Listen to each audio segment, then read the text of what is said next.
Is Math 141 practice test 2. This is problem number 3. We're supposed to find the inverse of this function. So first thing, I'm going to just rewrite it as, instead of g of x, I'll use y as my output spot.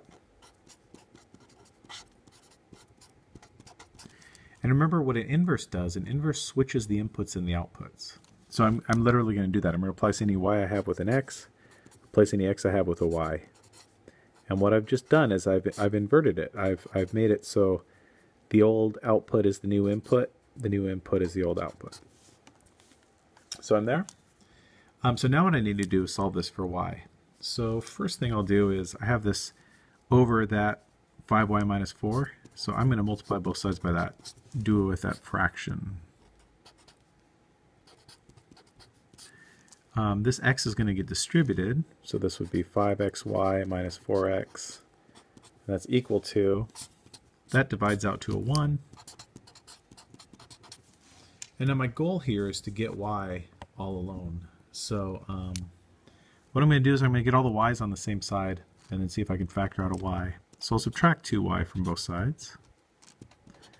I'll also add 4x to both sides. And so in doing that, I'm going to end up with 5xy minus 2y is equal to 4x plus 3. Great. Keep going from here. Factor a y out.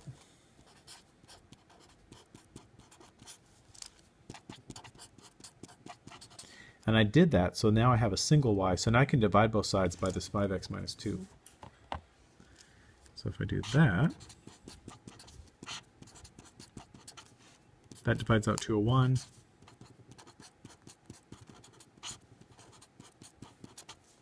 I'm there. And if I want to rewrite it in proper notation, it was the original function was g.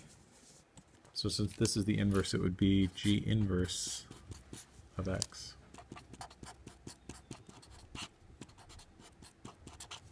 There she blows.